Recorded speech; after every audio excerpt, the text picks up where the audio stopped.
বিজেপির অর্গানাইজেশনাল এতটা ফেলিওর, মানে পকেট ভরানোর জন্য আজকে আম্বানি আদানির সরকার চলছে, আর সাধারণ মানুষের সরকার চলছে না, সেটা দেশীয় স্বার্থের জন্য। মানুষ সবাই সব বুঝতে পারছে, মানুষ সঠিক সময় উত্তরটা ব্যালট বক্সে ঠিকই দেবে। বিজেপির যারা সাধারণ কর্মীদের চোখের জল মোছাতে পারেন না, তারা দেবে সাধারণ মানুষকে বিচার।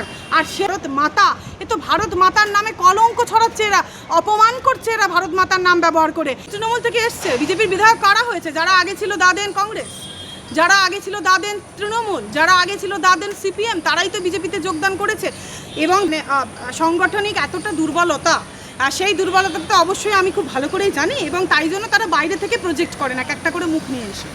কারণ তাদের দলের মধ্যে তো ক্যান্ডিডেট নেই দেওয়ার মতন, তারা দেবে কাকে? তাদের ক্যান্ডিডেটের এতটা অভাব, তারা একে ওকে ধরে ক্যান্ডিডেট বানান বিভিন্ন দল থেকে লোক ধরে, এটাই বাস্তব কথা।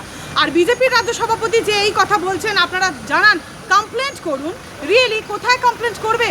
কে নেবে আপনার কমপ্লেন্ট? আরে দলের মেয়ে, সে আজকে বলছে রাত্রি 10টায় ফোন করলে বলে রাত 10টায় তুমি ফোন করবেন, আপনি ফোন করবেন না। এই এমএলএ এমপিরা যারা দুর্নীতিপরায়ণ, যারা এমএলএ, যারা দুর্নীতিপরায়ণ, যারা লোক, যারা আজকে আবার নতুন যে দল তৈরি করেছে, সেই দলের তাদেরকে ঢুকিয়েছে আজকে তৃণমূল কংগ্রেস থেকে এনে তাদেরকে দল চালাতে হচ্ছে, তারা মানুষকে বিচার দেবে? তাহলে তারা তাদেরকে কেন সিলেক্ট করেছে এমএলএ হিসাবে? যখন তারা দুর্নীতিই করবে, মানুষের চোখে ধাপ্পা নয়, মানুষের চোখে কালো পতাকা পরানো কি নয়? এটা মানুষকে কি বেইমানির শিকার করা নয়? স্রেফ বিজেপি সিম্বল যখন ভোট নেওয়ার সময়, তখন শুধু বলা যে আপনারা শুধু বিজেপি সিম্বল থেকে, নরেন্দ্র মোদী সিম্বল থেকে আপনারা ভোটটা দিন, আর ভোট হয়ে যাওয়ার পরে তখন মানুষকে গিয়ে গিয়ে কমপ্লেন করতে হবে। মানুষ কমপ্লেন কোথায় করতে আসবে?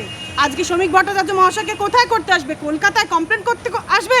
যারা আজকে নর্থ বেঙ্গলে থাকে, মালদা, মুর্শিদাবাদ, সেখান থেকে তারা ছুটে ছুটে এসে শ্রমিক ভট্টাচার্যকে কমপ্লেন করতে আসবে না? তাদের আর কাজকর্ম কিছু নেই? আরে তোমাদের যাওয়া উচিত মানুষের দরবারে কমপ্লেনটা নেওয়ার জন্য, মানুষের সমস্যাটা দেখার জন্য। মানুষকে ডাকছো কেন? বাড়ি বাড়ি যখন ভোট নিতে গিয়েছিলে তখন মানুষের দরবারে ছুটে ছুটে যাওনি, এখন প্রয়োজন পড়ছে মানুষকে নিজের দরবারে ডাকার? এটা তো লজ্জার বিষয়।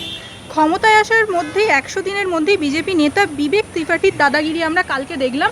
গুপ্তিবাজার সে একেবারে হুঁশিয়ারি দিচ্ছেন, এবং রানীগঞ্জের অন্যদিকে একটি রানীগঞ্জের ঘটনা, সেখানে পুলিশকে সাজাচ্ছে বিজেপি নেতা। বিষয়টি কিভাবে দেখছেন একজন আইনজীবী হিসেবে?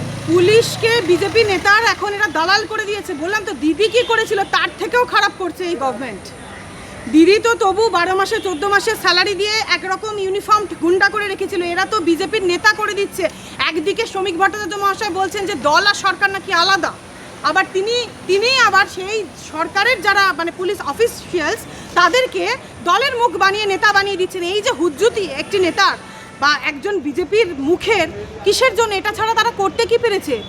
কোন জায়গায় যারা রেপিস্ট, আপনি বিহারে দেখুন, আপনারা বুঝতে পারছেন কার কথা বলছি।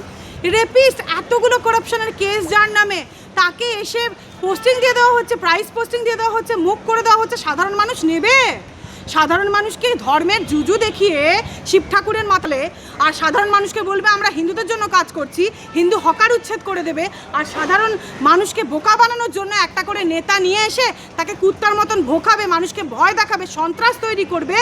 সেই মানে সাধারণ মানুষের এই যে যন্ত্রণা, এটা হিন্দু সমাজ মেনে নেবে?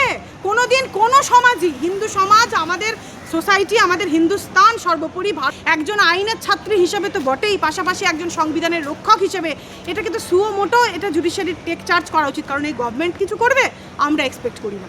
এই গভর্নমেন্ট আরও খারাপ মমতা ব্যানার্জি সরকারের থেকেও। এই গভর্নমেন্ট এর বাইরে আর কিছু করতে পারে না। গভর্নমেন্ট স্টেপ নেবে, কার বিরুদ্ধে স্টেপ নেবে? একজন পুলিশকে আপনি দেখেছেন মানে একদম রেড হ্যান্ডেড করাপশনের চার্জে টাকা নিতে দেখা গেছে, তাকে করেছে। এই যে এতগুলো পুলিশ অফিসিয়ালস আছে, আমি যেহেতু কনস্টিটিউশনাল রিট প্র্যাকটিস করি, আমার নিজেরই মক্কেল, এতগুলো প্রচুর মক্কেল যারা আজকে এই পুলিশের দ্বারা অত্যাচারিত, আজকে থানায় যাচ্ছে, তাদের কমপ্লেন্ট নিচ্ছে না।